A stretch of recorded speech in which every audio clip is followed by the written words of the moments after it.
வணக்கம். 7 மணி செய்திகளை வழங்குவதற்காக நான் ஜெனிஃபர் ஆனந்தகிருஷ்ணன். செய்திகளை விரிவாக பார்ப்பதற்கு முன்பாக தலைப்புச் செய்திகள். தமிழ்நாட்டில் 44,000 கோடி ரூபாய் மதிப்பிலான 15 முதலீட்டு திட்டங்களுக்கு அமைச்சரவை ஒப்புதல். 24,000 பேருக்கு வேலை வாய்ப்பு கிடைக்கும் என அமைச்சர் தங்கம் தென்னரசு தகவல்.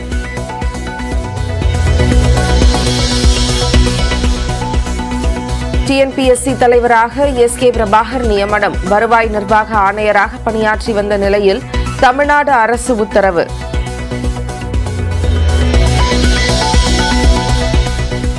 சுதந்திர தினத்தையொட்டி ஆளுநர் நாளை அளிக்கும் தேநீர் விருந்தை புறக்கணிக்க திமுகவின் கூட்டணி கட்சிகள் முடிவு.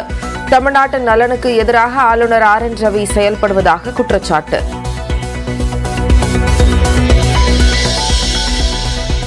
சேலம், தூத்துக்குடி, திருவாரூர் உள்ளிட்ட மாவட்டங்களில் பாஜகவினர் தேசிய கொடியுடன் வாகன பேரணி. தடையை மீறி நடத்தியதால் காவல்துறையினருடன் வாக்குவாதம்.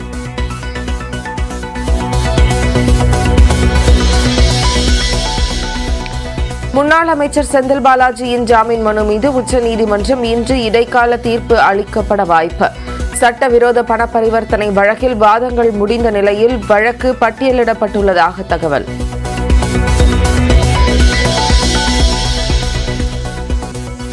இந்திய மக்கள் கல்வி முன்னேற்றக் கழக தலைவர் தேவநாதன் கைது. நிதி நிறுவனம் நடத்தி 525 கோடி மோசடி செய்த புகாரில் பொருளாதார குற்றப்பிரிவு காவல்துறை நடவடிக்கை.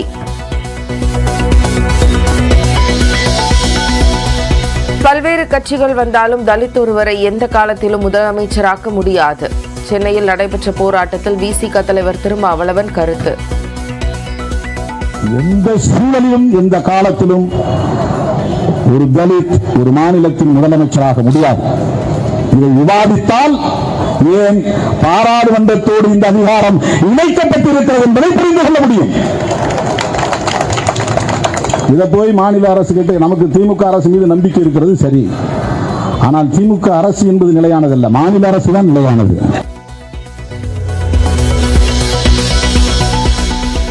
திருப்பத்தூர் சுற்றுவட்டார பகுதிகளில் சூறைக்காற்றுடன் பெய்த கனமழை. கொடைக்கானலில் பெய்த மழையால் அருவிகளில் நீர்வரத்து அதிகரிப்பு.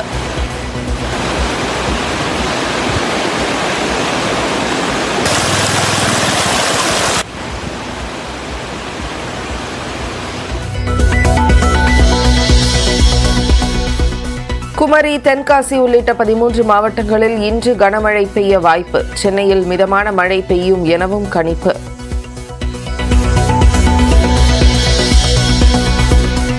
ஆம்ஸ்ட்ராங் மற்றும் நாகேந்திரன் தரப்பு இடையிலான நிலத்தகராறு கொலையில் முடிந்திருக்கலாம் என போலீஸ் சந்தேகம்.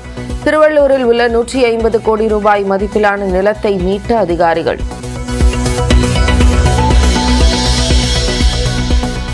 தமிழக வெற்றிக் கழகத்தின் முதல் மாநாடு விக்கிரவாண்டியில் நடைபெற உள்ளதாக தகவல். செப்டம்பர் 22 அல்லது 26ஆம் தேதி மாநாட்டை நடத்தவும் திட்டம்.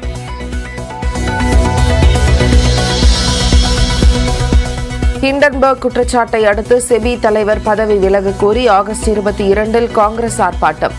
வங்கதேசத்தில் மத சிறுபான்மையினர் மீதான தாக்குதலை தடுக்க மத்திய அரசு நடவடிக்கை எடுக்கவும் வலியுறுத்தல்.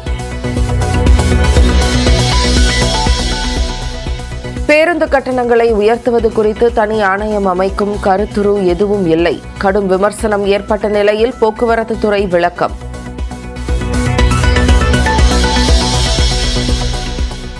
அரக்கோணம் அருகே வெறிநாய் கடித்ததில் ராபிஸ் நோய் தாக்குதலுக்கு உள்ளான 4 வயது சிறுவன் 1.5 மாத சிகிச்சைக்கு பின் உயிரிழந்த பரிதாபம்.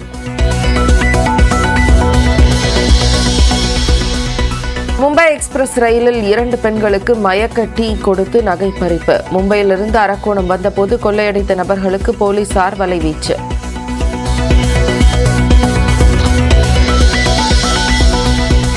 திருவண்ணாமலையில் குளிர்பானம் அருந்தி சிறுமி உயிரிழந்த விவகாரம். தமிழ்நாட்டின் பல்வேறு பகுதிகளிலும் உணவு பாதுகாப்பு துறையினர் சோதனை.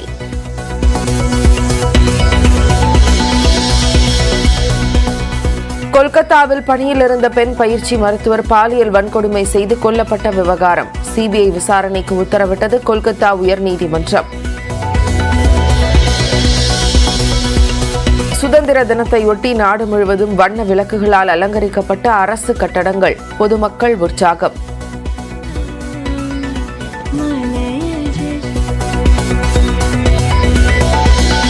தமிழ்நாட்டில் சுமார் 25,000 நபர்களுக்கு வேலைவாய்ப்பு அளிக்கும் வகையில் 15 புதிய தொழில் திட்டங்களுக்கு தமிழ்நாடு அமைச்சரவை ஒப்புதல் அளித்துள்ளது. தமிழ்நாடு அமைச்சரவையின் 16வது கூட்டம் முதலமைச்சர் மு.க. ஸ்டாலின் தலைமையில் தலைமைச் செயலகத்தில் நடைபெற்றது. இந்த கூட்டத்தில் தமிழ்நாட்டின் பல்வேறு பகுதிகளில் புதிய தொழில்கள் தொடங்குவதற்கான 15 முதலீட்டு திட்டங்களுக்கு அனுமதி அளிக்கப்பட்டது. ஆட்டோமொபைல்ஸ், எலக்ட்ரானிக்ஸ், உணவு பதப்படுத்துதல், புதுப்பிக்கத்தக்க எரிசக்தி, உதிரி பாகங்கள் மற்றும் மின்கல உற்பத்தி துறைகளில் 15 நிறுவனங்கள் 44,125 கோடி ரூபாய் முதலீடு செய்யப்பட்டன. அமைச்சரவை கூட்டத்திற்கு பிறகு செய்தியாளர்களை சந்தித்த அமைச்சர் தங்கம் தென்னரசு, உலக முதலீட்டாளர்கள் மாநாட்டை தொடர்ந்து புதிய வேலைவாய்ப்புகள் உருவாக்கப்பட்டு வருவதாக தெரிவித்தார். ஏறத்தாழ 44,125 கோடி ரூபாய் முதலீட்டிற்காக 15 முதலீட்டு திட்டங்களுக்கு இந்த அமைச்சரவை ஒப்புதலை தந்திருக்கிறது. ஒப்புதல் அளிக்கப்பட்டிருக்கக்கூடிய இந்த முதலீட்டு திட்டங்களினுடைய அடிப்படையில் ஏறத்தாழ 24,700 நபர்களுக்கு புதிதாக வேலைவாய்ப்புகள் உருவாக்கப்படும் என்பதை நான் மகிழ்ச்சியோடு தெரிவித்துக் கொள்கிறேன். தூத்துக்குடி மாவட்டத்தில் சன்டாக் நிறுவனம் 1,114 பேர் வேலைவாய்ப்பை பெறும் வகையில் 21,340 கோடி ரூபாயை முதலீடு செய்கிறது. காஞ்சிபுரத்தில் மெகஸ் எலக்ட்ரானிக்ஸ் 2,200 கோடி முதலீட்டில் 2,000க்கும் அதிகமானோருக்கு வேலை வழங்கக்கூடிய திட்டத்தை தொடங்குகிறது. ஈரோட்டில் மில்கி மிட்ஸ் நிறுவனம் உணவு பதப்படுத்தும் தொழிலில் 1,777 கோடி ரூபாய் முதலீடு செய்கிறது. இதன் மூலம் சுமார் 2,000 பேர் வேலைவாய்ப்பு பெறுவர் என தெரிவிக்கப்பட்டுள்ளது. கிருஷ்ணகிரி மாவட்டத்தில் லோகன் கிரீம்டெக் நிறுவனம் 1,597 கோடி ரூபாய் முதலீடு செய்வதாக அறிவிக்கப்பட்டுள்ளது. இது தவிர யூபிஎஸ் மற்றும் அஸ்ட்ராஜெனிகா ஆகிய 2 நிறுவனங்கள் அவர்களது மையத்தை விரிவாக்கம் செய்வதற்கான ஒப்புதலும் அமைச்சரவை கூட்டத்தில் அளிக்கப்பட்டது. 3 முக்கியமான கொள்கைகளுக்கும் ஒப்புதல் அளிக்கப்பட்டுள்ளது. தமிழ்நாடு நீரேற்று புனல் மின் திட்டம், தமிழ்நாடு சிறு புனல் மின் திட்டங்கள், தமிழ்நாடு காற்றாலை மின் உற்பத்தி நிலையங்களுக்கான புதுப்பித்தல் மற்றும் ஆயுள் நீட்டிப்பிற்கான கொள்கைக்கும் அனுமதி அளிக்கப்பட்டுள்ளது. எனவே இந்த வின் ரீபவரிங் காற்றாலைகளை புதுப்பிக்கக்கூடிய இந்த கொள்கையின் மூலமாக ஏறத்தாழ 25% மின் உற்பத்தி அதிகரிக்கக்கூடிய வாய்ப்பு வந்திருக்கும். அது மாதிரி ஏற்கனவே இருக்கக்கூடிய பாகங்களை எல்லாம் புதிதாக மாற்றக்கூடிய ஒரு கொள்கை மின் ரிஃபர்பிஷ்மெண்ட். அந்த அடிப்படையில் பார்த்தால் அப்படி செய்வோம் என்று சொன்னால் 10% மின் உற்பத்தி அதில் அதிகரிக்கக்கூடிய வாய்ப்பு இருக்கிறது. காற்றாலை புனரமைப்பின் மூலம் காற்றாலை மின் உற்பத்தி மேலும் 25% அதிகரிக்கும் என்றும் மின் கட்டமைப்பில் 50% பசுமை மின் உற்பத்தி என்ற இலக்கை அடைய வழிவகை செய்யும் என்றும் தமிழ்நாடு அரசு தெரிவித்துள்ளது.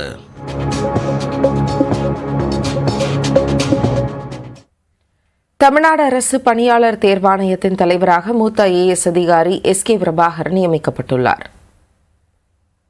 விருதுநகரைச் சேர்ந்தவரான SK பிரபாகர் மின் பொறியியல் பட்டம் பெற்றவர். இவர் கடந்த 1989ஆம் ஆண்டில் IAS பணியில் தமிழ்நாடு பிரிவில் சேர்ந்தார். சேலத்தில் கூடுதல் ஆட்சியராக முதலில் பணியை தொடங்கினார். பின்னர் சென்னை, திருவள்ளூர் மாவட்டங்களின் ஆட்சியராக பணியாற்றினார்.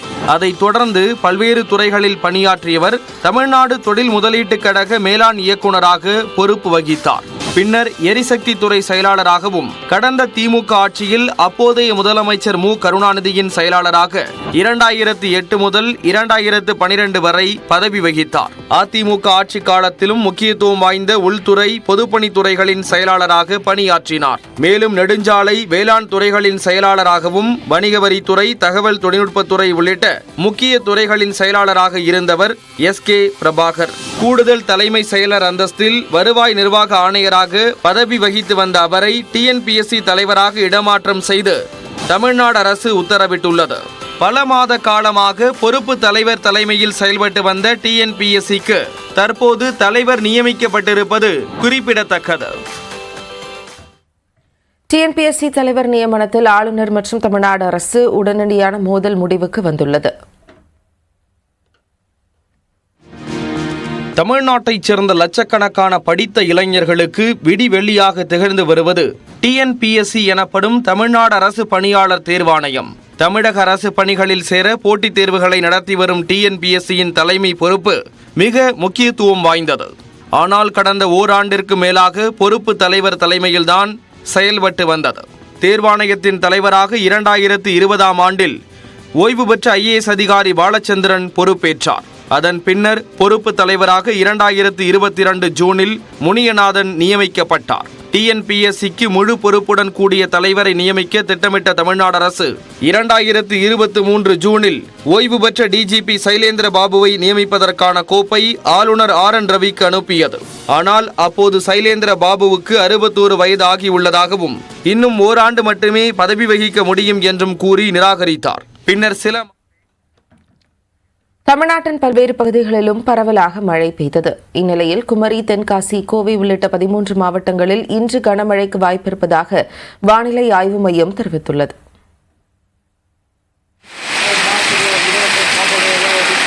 தமிழ்நாட்டில் கடந்த சில நாட்களாகவே பரவலாக மழை பெய்து வருகிறது.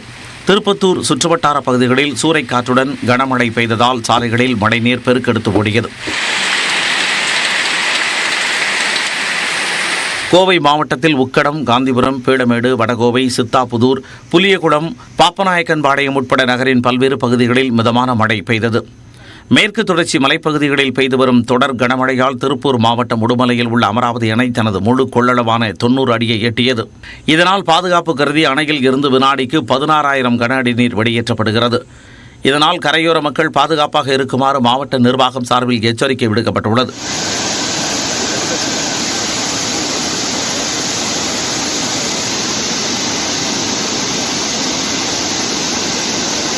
கொடைக்கானல் மற்றும் சுற்றுவட்டார மலை கிராம பகுதிகளில் சுமார் 1 மணி நேரத்திற்கு மேலாக கனமழை பெய்தது. இதனால் அருவிகளுக்கும் நீர்வரத்து அதிகரித்தது.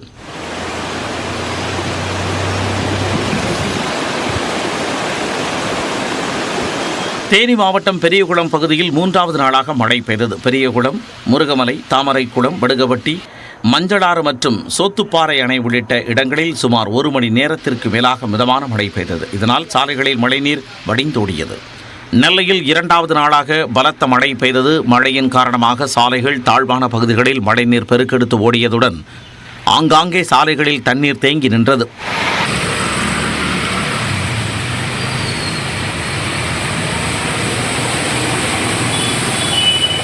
தூத்துக்குடி மாவட்டம் கோவில்பட்டி பகுதியில் 3வது நாளாக பலத்த மழை கொட்டி தீர்த்தது. கோவில்பட்டி நகர் மட்டுமின்றி திட்டங்குளம், ஊப்பன்பட்டி, நாலாட்டின்புதூர், இலுப்பையூரணி உள்ளிட்ட பகுதிகளிலும் பலத்த மழை பெய்தது.